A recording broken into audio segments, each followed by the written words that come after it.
I stepped into the bistro straight from Jonah's soccer practice, my cleats still scuffed, my shirt damp with the faint tang of grass and effort. The polished floors gleamed under harsh pendant lights, and the chatter of polished voices bounced off those same floors. An echo chamber of vanity. I held my collar down, tugging at the hem of my t-shirt, scanning the room. A little out of place in my mud-specked athletic shorts and sneakers. Sloane had chosen this overpriced spot knowing exactly what she was doing, inviting me here, smelling like turf and sweat, to sit among her glossy friends. Women, who curated their vulnerability as if it were fine art. Men who nodded as though that were their sole purpose in life. I found our table tucked in a corner, draped in linen that cost more than I'd spent on Jonah's cleats. Sloane looked radiant. Her hair arranged just so, wearing designer heels that clicked with every step. Her friends glanced up, lips curving into practiced smiles that felt like thinly veiled knives. I caught a whiff of their perfume, a swirl of jasmine and expensive musk, mixed with the faint aroma of sautéed mushrooms and truffle oil. I took a seat, careful not to drag my chair against the floor too harshly. My heart beat with a curious mix of dread and determination, as though it sensed the moment ahead would change everything. Sloane smiled, leaning in to kiss my cheek. Her lips tasted faintly of champagne and anticipation. I nodded at Jonah's coach as he passed by near the entrance, giving a polite wave. The coach smiled back, and for a moment I felt caught between two worlds. The genuine camaraderie of the soccer field and the hollow solidarity of this place where appearances mattered more than truth. As menus were handed around, I pretended to study mine, though I knew the lobster risotto would cost more than dinner for three at a decent restaurant. I inhaled deeply, reminding myself to breathe. Sloane's hand found mine under the table, her grip light but confident, as though she already owned this moment. Then she raised her glass, and the words came out of her mouth as though she'd rehearsed them 1,000 times. "He's great with the kids, but let's be honest," she said, voice dripping with faux sympathy. "He's not a real man." The circle of women laughed, a chorus of brutal sounds that bounced off the pristine walls. One of the men snorted, as if the comment had been the cleverest observation of the century. I felt something inside me click, like a switch had been flipped. The laughter prickled at my skin, each chuckle, each snort a sudden sting. For a moment, I was frozen, watching their faces contort into smug delight. My cheeks warmed, but I didn't let myself lunge, didn't let my anger betray me. Instead, I smiled. It was a practiced, polite smile, one that said I understood the joke, even though it cut deeper than any blade. I let them believe their words hadn't landed, that their veneer of superiority still held. I eased back, brushing a strand of hair from my eyes, the smile fixed to my face even though inside I felt everything shatter. I sipped my water, ice cubes clinking, and reminded myself I was already planning the next move.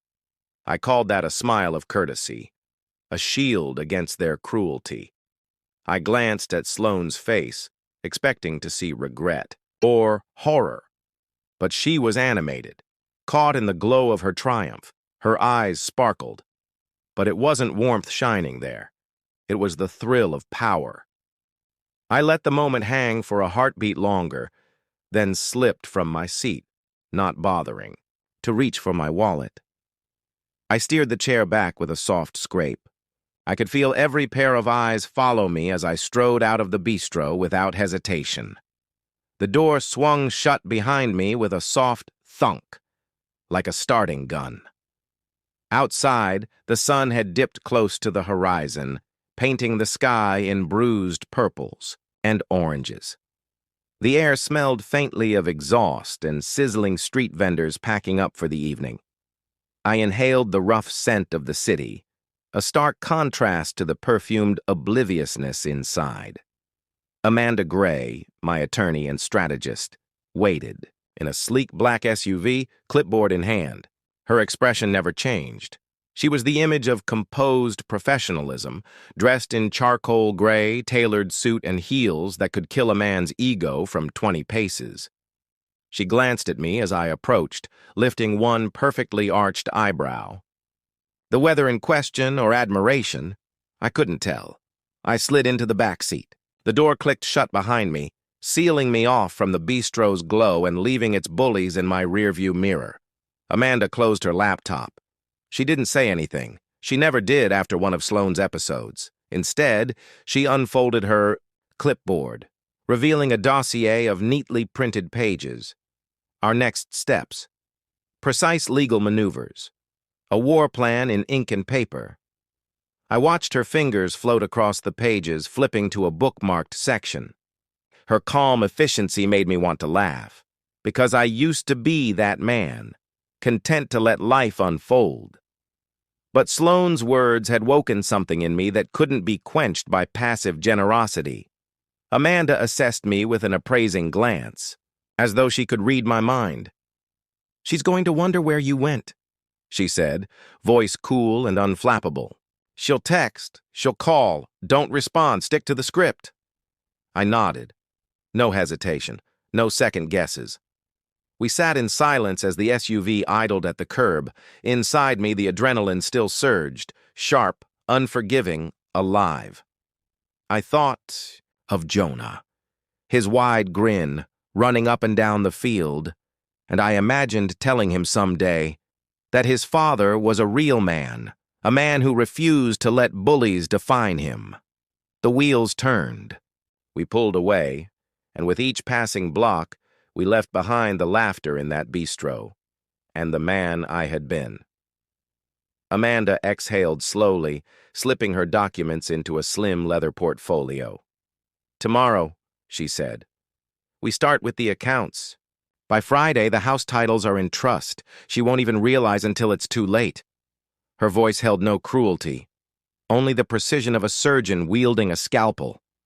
I clenched my jaw. Allowed myself a moment of satisfaction. Sloane's world had been built on the idea that she could define me with a cruel joke. But Amanda and I knew the truth. I was never just a caretaker, never just a placeholder. I was a storm. And now, I had clarity.